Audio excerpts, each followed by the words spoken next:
From the outside looking in, Andy Gibb, the little brother of pop music superstars the Bee Gees, appeared to have it all. A promising career. You had the ultimate teen idol. The long blonde hair, the tanned skin, shirt out to the waist, the hairy chest, the works. Unprecedented milestones. He was the first solo artist to have his first 3 singles go to #1 in Billboard. I mean, you can't ask for better than that. Beautiful women. There was nothing for me not to adore. It would have been amazing for me not to fall in love with him. But underneath Andy Gibb's fame and fortune were insecurities and addictions. I turned to drugs for a month. I did quite an awful lot of cocaine. Andy Gibb was virtually born into pop music stardom, but in spite of his achievements, he was always haunted by his tortured soul. Nothing to lose. Lead you to where you are today. I believe in storytelling. Gonna make you a star. I'm still trying to figure that out.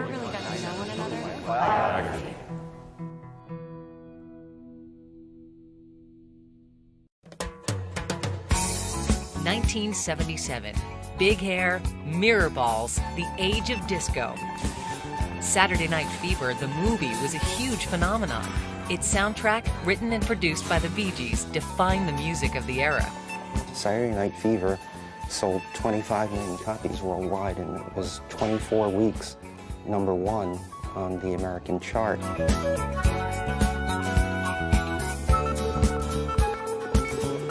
The Bee Gees stood for the brothers Gibb, Barry, Robin, and Maurice. But there was a fourth brother, and he was breaking out in his own right. In 1977, at age 19, Andy Gibb's debut album, Flowing Rivers, sold over 1 million copies.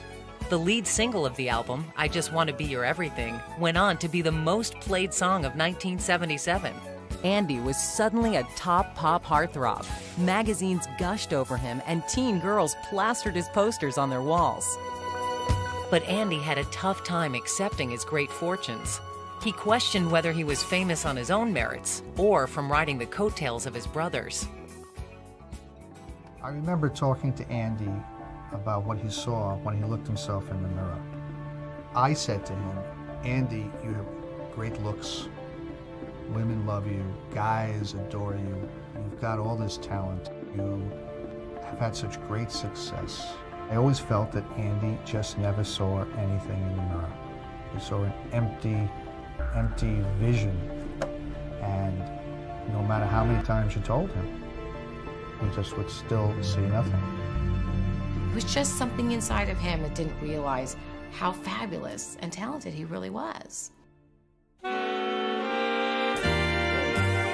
On March 5, 1958, in Manchester, England, Andy Gibb was born into a musical family. Andy's father, Hugh, was a band leader and drummer, and his mother, Barbara, had performed as a big band singer.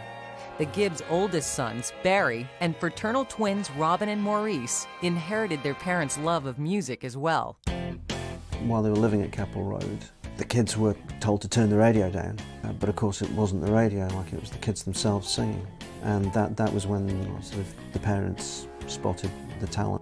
When Barry was 9 and the twins, Maurice and Robin, were 6, they formed a band called the Rattlesnakes and found a movie theater to host their first performance. The Gibb brothers planned to start out by lip-syncing to a record, but fate would prove otherwise. It was just after Christmas in 1957. They took a 78 RPM record, very fragile, trooped off just around the block to the Gaumont Cinema, and just as they were about to cross the road, one of them dropped it. They had to perform for real. That was the first public performance by the Bee Gees. Barbara and Hugh corralled their resources to support the Bee Gees' pursuit of a musical career. In 1963, the group landed their first record deal, and by 1966, they enjoyed their first major hit, Spicks and Specks. The Bee Gees made a lasting impression on their youngest brother, Andy. Andy would watch his brothers perform from backstage, marveling at what he saw. Andy dreamed of being a performer too. When you're young, I think you've got your role models and your heroes and your idols. Andy seemed to have all of these elements in one convenient package, and They all lived under the same roof. Your brothers, the Bee Gees. And it was his older brother, Barry, who encouraged Andy's love of music. Barry bought Andy his first guitar at age 9. He was going to be a musician. Absolutely. There was nothing else he was going to do. He lived and breathed singing, playing his guitar. Andy also enjoyed the affluent life that the Bee Gees' success provided. While living on the Isle of Man, a Rolls Royce picked him up from school, and he got to travel the world to watch his brother's concerts. As a youngster living in the Isle of Man, but he wasn't licensed. He had a sports car, and at 16 years of age was racing around the island. He just had this wonderful joy of living. At age 15, with his family's blessing, Andy put everything on the line when he quit school to pursue a career in music. He hoped to break into the business by joining his brother's group. From the age of about 13 or 14, I think his ambition was to become the fourth Bee Gee. It was Barbara that started it, saying, look, get your own band. And I think it began early in the 70s when one of the local music shops started to recruit band members for Andy.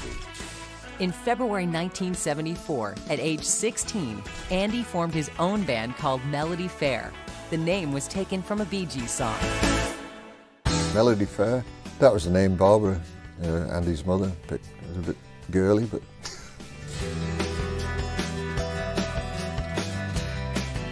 The band members wondered if Andy's privileged lifestyle would make him difficult to work with.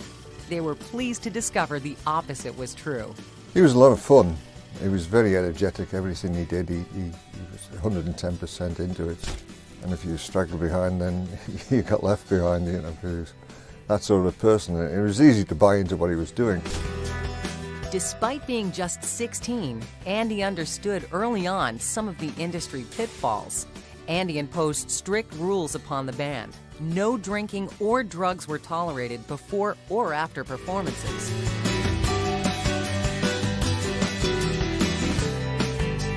We were at a party, just an ordinary party, and this guy who was a bit out of it asked Andy to roll a joint for him, and I don't think Andy knew how to roll a joint, so he had a go at this, and he was making a right mess of it, and in the end he just threw it in the air and said, I can't do that, and the guy wasn't best pleased, really. The Gibb family felt Andy had the talents to make it big like the Bee Gees. Barry took a special interest in Andy's growth as an artist. He and Andy shared a very unique and close bond. Barry once said to me, his parents had 2 sets of twins, except there were 12 years separating him and Andy, because he was virtually twinned with Andy, where Morris and Robin, they were, you know, twins. He talked a lot about Barry. Barry was his idol. To me, he was just a younger version of Barry. Barry wanted to make sure Melody Fair's performances came off as polished and professional. He said, you know, you're going to have a proper order so you all know what you're playing. He actually helped us put the list together, and he actually wrote it out, and I've still got a copy of that. And at the very end it says, get off. They were good performances. It just worked. We seemed to gel together as a band, and the crowds liked it. We were full every night, and we got applause for every song. We got encores. It went really well. Melody Fair quickly exhausted its opportunities on the Isle of Man. In 1975, Barbara decided to take the band to Australia, where the Bee Gees had enjoyed success in the 1960s. She said, I really think going to Australia would be the best idea, because the Bee Gees were still very famous down there. Andy and his bandmates thought superstardom was right around the corner for them. But the fate of Melody Fair would take an unexpected turn. In 1974, 16-year-old Andy Gibb moved to Australia to follow in the footsteps of his famous brothers, the Bee Gees. Andy's band, Melody Fair, felt superstardom was right around the corner when they headed to the studio to record their first single. We made a single called To a Girl, and Morris came in and played keyboard on it, and the only reason they wouldn't release the single was because it was about 6-7 minutes long. A bit of a shame, because it really was a good song. While in Australia, Andy drew a lot of attention, being the younger brother of the Bee Gees. He was in constant demand for TV talk shows and other guest appearances. The trouble for us was that Andy, of course, was a celebrity, so he was getting called to Melbourne to do TV shows like quiz shows. So a lot of the time our work slowed down because Andy wasn't available to rehearse, record. We asked Barbara, where are we going? How long is this going to take? And she said, be patient, it'll happen soon. But John and I had savings, and only so much savings, and we basically decided, him and me, that we weren't going anywhere as quickly as we'd like to. They had no choice but to tell Andy they were leaving the band. Bad news was a thing Andy didn't have at all. Maybe for 2 or 3 seconds it would affect him, and then he'd just carry on again. The breakup of Melody Fair was only a temporary setback for Andy. He formed a new band called Zenta and signed with the record label ATA.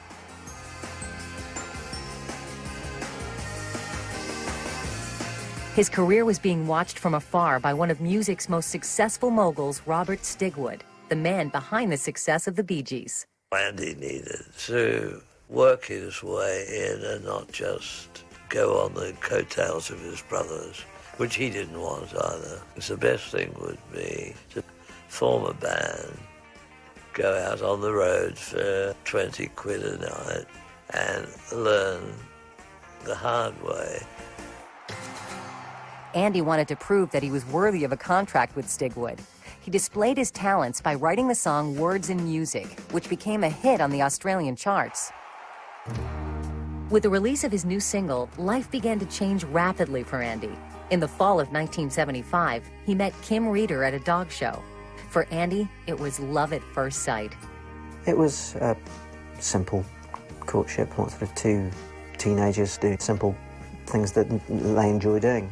Going out, walks, fishing, dog shows, whatever. The romance between Andy and Kim was growing quite serious when in June of 1976, Andy got an urgent call from brother Barry. Robert Stigwood liked what he heard in the single Words and Music, and he felt Andy was ready to make the jump to America for a big-time recording session. Andy was forced to make a decision about the fate of his relationship with Kim. Andy just kind of rushed into it and said, right, let's get married. You're coming out of the States to live with me.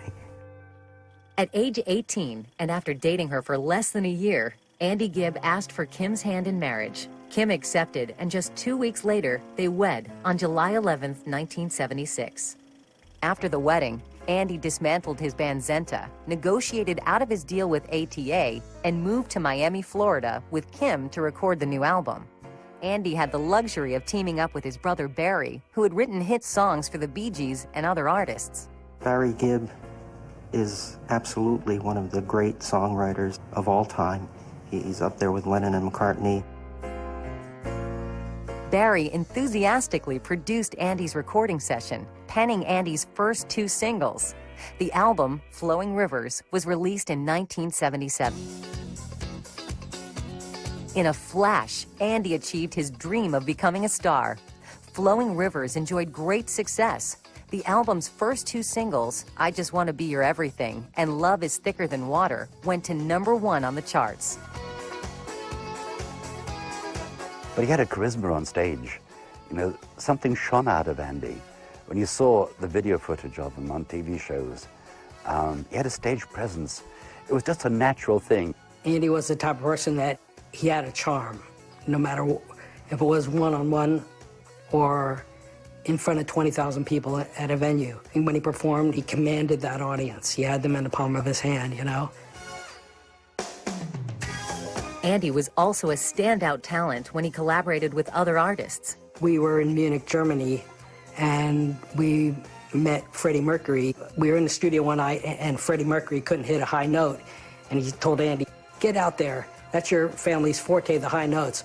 So Andy went and sang on with Queen backtracks, and it just sounded so incredible. As quickly as he became an overnight sensation, Andy's initial confidence evaporated. He began to battle bouts of insecurity, questioning the legitimacy of his newfound success. So much of his success, he felt, maybe had to do with Barry's help and his brother's help. On some level, internally, he thought that maybe it wasn't as much about him as it was about the fact that his brothers had influenced his success. But truly, he wouldn't have had this success with the songs if he didn't have the personality, if he didn't have the voice. I think the success worked against him, having it so early.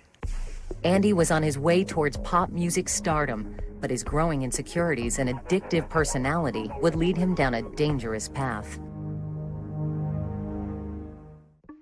In 1977, 19-year-old Andy Gibb appeared to be an unstoppable hit machine, on his way to enjoying a career with no limits. But somewhere within, despite his success, Andy developed serious doubts. Were his hit records the result of his own talent? Or was his success due to the songs his brother Barry wrote and produced for him? Andy did have an insecurity. I think he may have felt that he was in the shadow of his brothers, and maybe specifically Barry, though he loved Barry very much. I believe I owe it chiefly to my brothers who produced my records. My brother Barry, who helps me, you know, if I have trouble writing any song, he'd always put me in the right direction. Yeah. And he's always steered my career, so I really, they're to blame. Andy settled in Hollywood with his new wife, Kim. It was the first time he had lived far beyond the watchful eye of his family. Andy had always been a straight-laced kid who never dabbled in drugs, but along with his newfound celebrity came a whole array of temptations. Andy was quite easily led, I think, and going over to LA and getting into the wrong kind of company, doing all the showbiz parties and stuff along those lines. And I think it's inevitable that somebody would probably be tempted to experiment. You like what you experience. If you have an addictive personality, I suppose it is really quite easy to get hooked. Kim watched Andy transform into a man she no longer recognized. Andy became argumentative. He went through mood swings.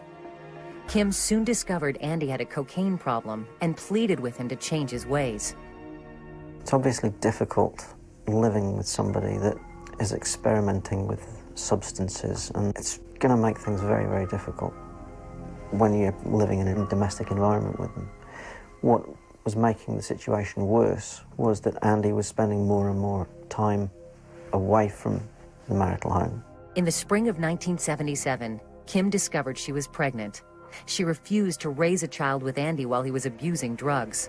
She moved back home to Australia for the remainder of her pregnancy. Still, Andy promised to be present for the birth of their baby. But when Peta Gibb was born on January 25, 1978, Andy was nowhere to be found. Kim and Andy divorced shortly after the birth. Despite Andy's personal battles, his meteoric rise in popularity continued. In 1978, he released Shadow Dancing, and the album was an instant hit. Andy's second album, Shadow Dancing, contained the single of the same name, which was his third consecutive US chart topper. He was the first solo artist to have his first 3 singles go to #1 in Billboard. I mean, you can't ask for better than that.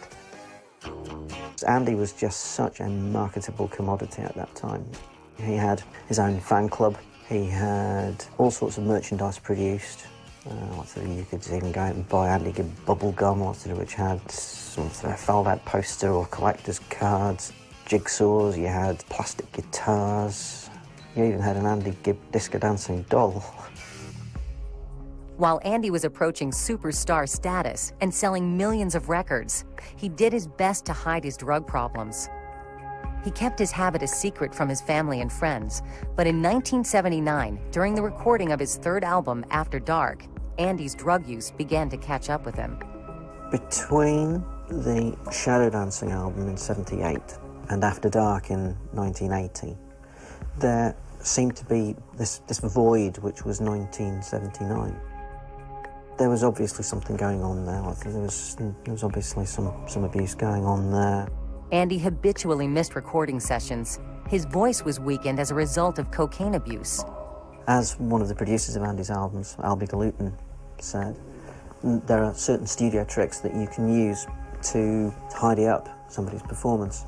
If, for instance, the pitch isn't quite right, you can tweak that. If the meter, the length of the note that somebody is singing isn't quite right, you can extend or shorten that. But what you can't use your studio tricks to change is the timbre, the actual sound and quality of somebody's voice and the emotion that they are actually putting into what they are saying. And this is where Andy's voice started to decline sort of during that period. So consequently, a lot of what you're hearing on the After Dark album is Barry. By now, Robert Stigwood realized Andy had a drug problem. He desperately tried to help. So you try to protect them. You try to protect their finances so they can't have access to so much money they can just throw it away. You're trying to help them, but you then become the enemy. And you lose that sympathy that you shared. Sales for Andy's third album, After Dark, didn't fare as well as the previous two. Andy faced personal issues as well. His daughter Peta was close to turning 2 years old, and he still had never met her. Kim wanted Peta and Andy to have a relationship. She flew to America with Peta in January 1980 so the two could finally meet. Peta, from that meeting, says that she has one memory of it, and that is of Andy giving her a drink of Coca-Cola. From there on in, he used to speak to her on the phone, but that was pretty much the only contact that they had. Andy's meeting with Peta would be the last time he would ever see her. Any chance of Andy and Kim reconciling the relationship was finished, as a new woman would soon step into Andy's life.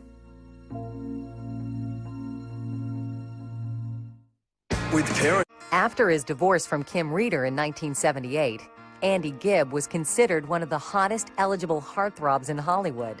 He courted many of the most sought-after celebrities of the day, including Susan George and Marie Osmond. Yeah, and Andy never had any problem with women at all, but he was more of the type of guy that liked a relationship and not a lot of dating and all that. He wanted to settle down. Andy found his next love in a totally surprising way while appearing on The John Davidson Show. Andy Gibb was making an appearance on The John Davidson Show on 6th of January 1981, and the researchers on that show had come across an interview that he'd done with the magazine in the past, where Andy mentioned his two dream girls. One of them was Bo Derek, and the other was Victoria Principal, who was in the incredibly successful TV series Dallas at the time. Victoria was booked into the studio opposite doing The Tonight Show. So the topic of Andy's favourite ladies was brought up, and Victoria sneaked into the studio to Andy's utter amazement, and just watching the clip you can just see it. He is just totally gobsmacked, and it is pretty much love at first sight. When did you first realize that this was the reason why you watched Dallas? From the very beginning, the first time you saw her? From the very first time I saw her, yes. Yeah? Yes. Oh, thank you. No, I really I've never missed an episode. Yes. I don't really care who shot JR. Andy was not only starting a new romance, but also a new career path outside the world of pop music. Andy's drug problems were affecting his voice during recording sessions. With disco waning, his record sales dropping, and his brothers too busy producing other acts, Andy focused on creating a television identity for himself. He was hired to co-host the weekly TV series Solid Gold. The show featured the top Billboard hits of the week and was an ideal vehicle for Andy's talents. He was just such a good guest, always on the face of it. The kid next door, as it were, sort of good-looking guy, could talk a bit, had a personality. He was the first solo artist to take his first 3 singles to the top of the American charts. That's something that nobody can ever take away from him. Nobody else can say that. Andy was the one that did that. Andy and Victoria quickly became the it couple of Hollywood, and their relationship received a lot of publicity. To capitalize on their popularity, they teamed up and released a single, All I Have to Do, in August of 1981. His third album was barely in the top 25 and only on the American chart for 15 weeks. I think he was actually trying to do something that was addressing the market. He made with his girlfriend of that time, Victoria Principal, a cover of All I Have to Do Is Dream, which fit in, I thought, with the kind of soft, middle-of-the-road country that was just coming in right after the crash of disco.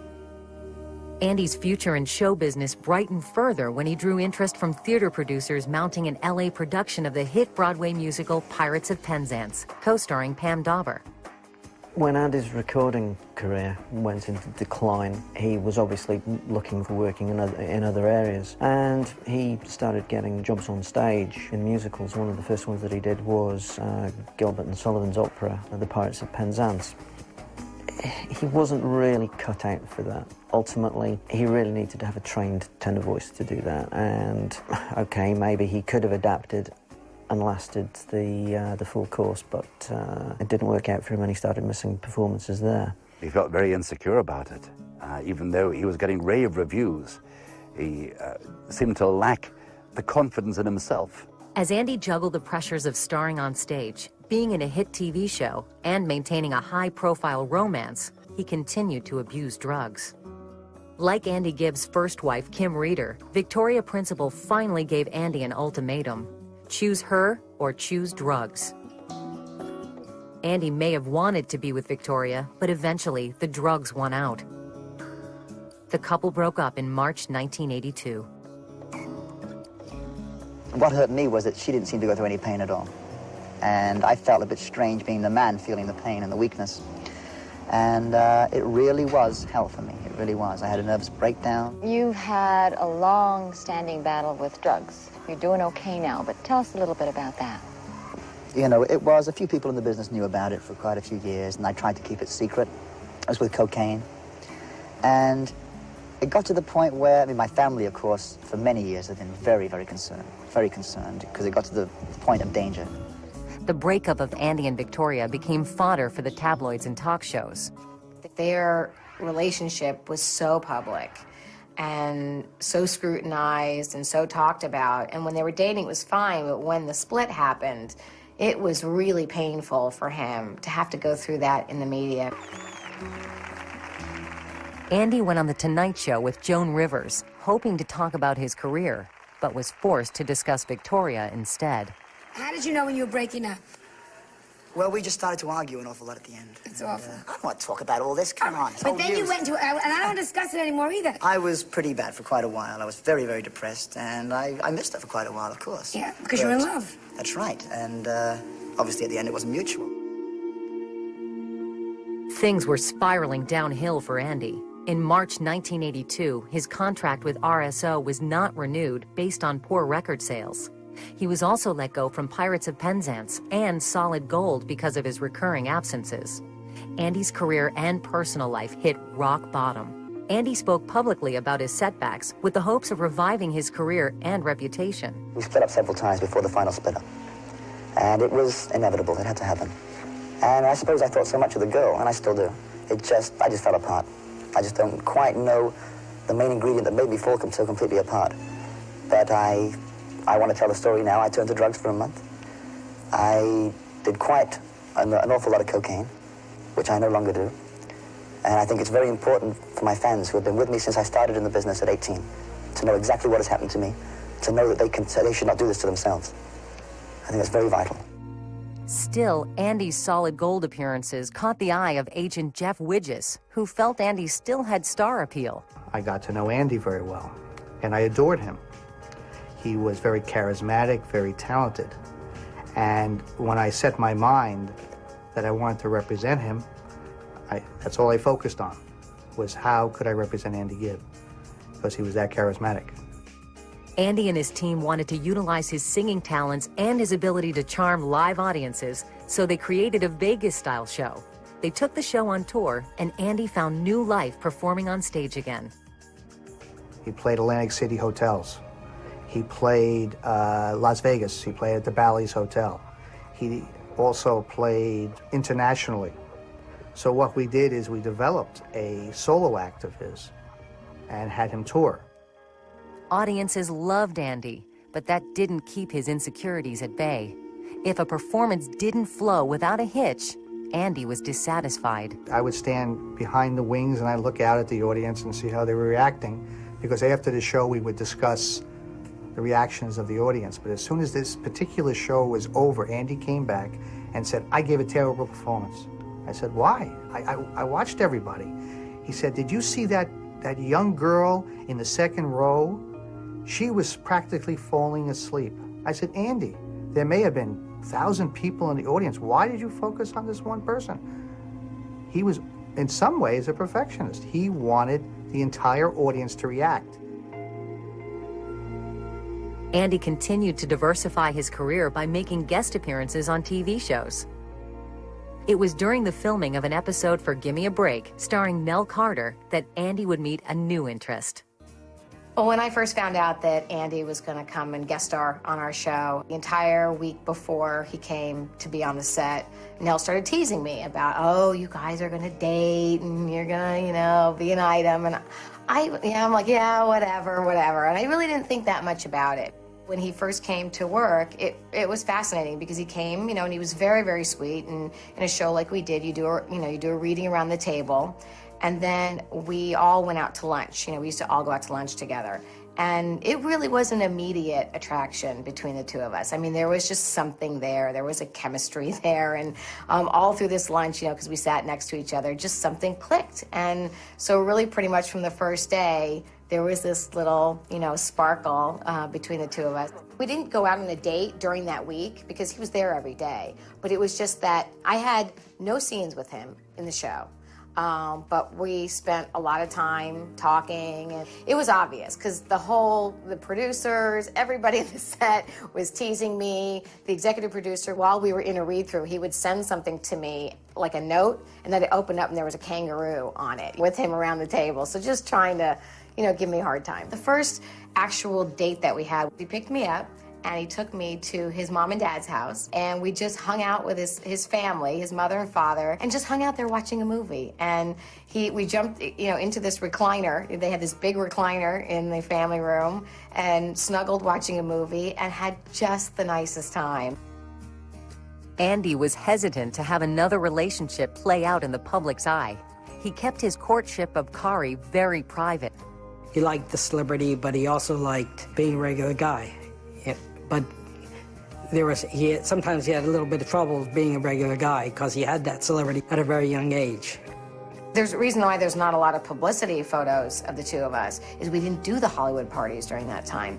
And he was going through a difficult time emotionally and mentally at that time too, and I think he felt just safer being at home.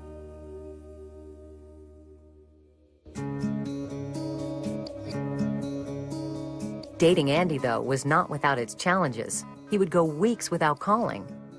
What he would do is he would call me after this period of separation that we would have, and he would say, I've been having a really rough time. He wouldn't specifically spell it out, but he said, I just didn't want you to see me that way. You don't want to see someone that you love sort of going downhill, sort of because of this kind of addiction and abuse. But what can you do short of tying them down? The ultimate decision to sort themselves out has got to be their own. Kari loved Andy, but didn't know if their relationship would work because of his drug problem. By April 1985, with his career opportunities dwindling and his finances taking a plunge, Andy decided to get help by checking himself into the Betty Ford Center for treatment of his drug addiction. I think I finally did have a conversation with his mom where she said that he was in the hospital and that he had made a decision that he was going to check himself into Betty Ford. The doctor felt it was very important for him to be around people who he cared about and that he felt really safe with. And so she said to me, he's asking for you. Will you come? And, there, of course, wasn't a hesitation, in me because I cared for him so much. Andy's days at Betty Ford were promising to his family and friends. He began playing his guitar again. He was writing songs, and he was hoping to recapture his recording career. It was an amazing experience to watch because over the course of the weeks that he was there, I watched him come back a little bit more every single week. There were many reasons Andy wanted to get his life together, but one of the most important was so that he could have a relationship with his daughter, Peta. I know that Andy's relationship with Peta, or lack of relationship with her, was something that was very, very painful for him. And I know he had a tremendous desire to change that. Andy left Betty Ford intending to stay drug-free. His family and friends decided to give him space and time to adjust to a life without drugs. His family even went so far as to move him from the old house that he was in into a new place so that he wouldn't walk back into an environment that had old memories. Unfortunately, you know, he got out and everybody was like, let's give him a little time to get settled, go to his meetings. And within a couple of days, he was already out again. You know, he lost his sobriety. Andy's relapse proved to be the final straw in his relationship with Kari. It had been a couple of years now, kind of on and off, with him going in and out of these challenging times in his life. And, you know, I never chased after Andy. I'd always let him, you know, call me, because it's not the way that I am. And I liked him so much, I certainly wasn't going to turn into a crazed groupie. But that last time where he slipped away, something in me kind of knew. I just thought it was over. I didn't talk to him after that. He just literally cut off. As Andy's life continued to spiral downward, the Gibb family would again try to rescue their wayward son.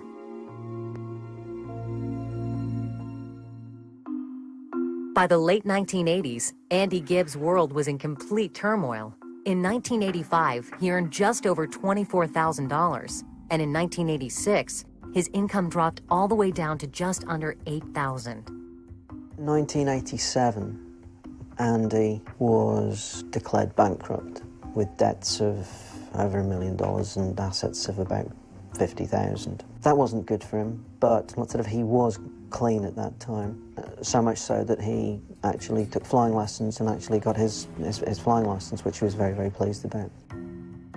In 1987, the Gibb family united to help Andy resuscitate his ailing career. During this time, he renewed his close relationship with his brother Barry, playing tennis with him on a regular basis. While the family was pleased to see Andy getting back on track, Barry sensed that something was still amiss. Andy was experiencing shortness of breath and chest pains. He'd complain about horrendous chest pains, and he'd occasionally go to hospital to get this sorted out. His cardiologist said that Andy wasn't suffering heart attacks in the true sense of the word heart attacks, but he was having some form of attack which was actually killing off small parts of the heart muscle. Health issues aside, Andy decided to give writing music another try. He recorded 4 original songs with his brothers at their studios in Miami, Florida. During those sessions, Andy began to recapture the spark of his earlier hit albums. It seemed that he was finally rounding back into form. They used the Bee Gees studio middle here in Miami to record the demos for 4 songs.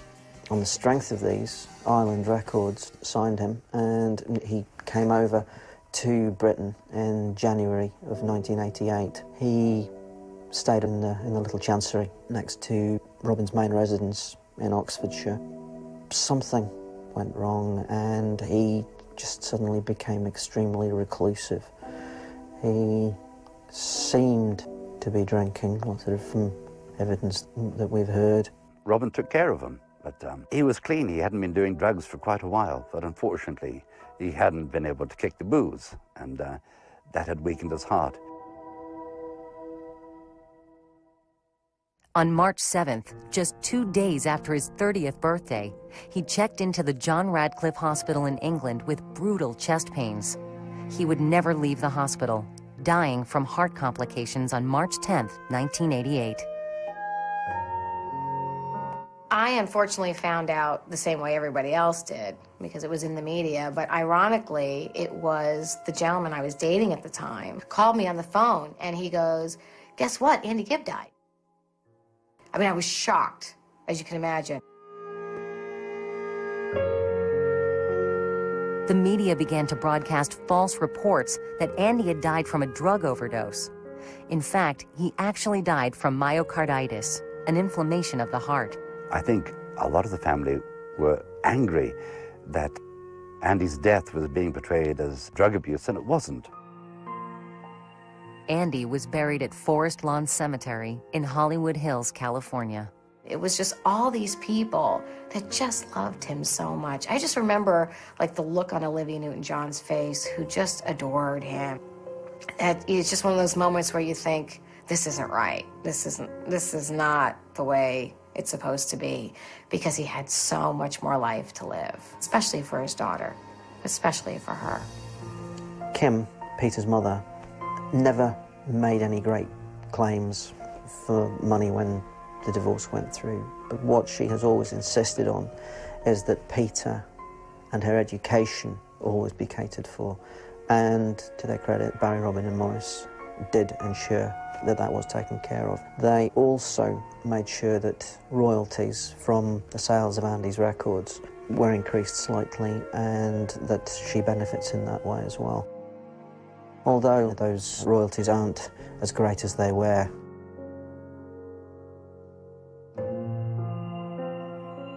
One mustn't think he was just some dope who let himself go on drugs. So many artists have been through that drug scene, and I know that so well.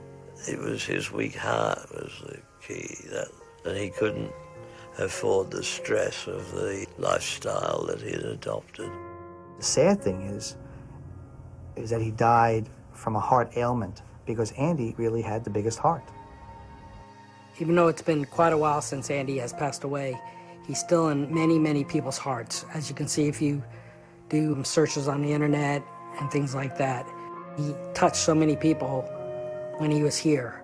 His sensitivity came across and his passion came across when he was performing. And I think that's what was part of his charm and part of his special talent that he had. When I think about him, I just get this joy in my heart. I will remember him as one of the most fun, vivacious, loving, sweet, kind individuals that I really have ever met. I mean, just this light, such this wonderful spirit inside of him. And whenever I was with him, he always made me feel so special.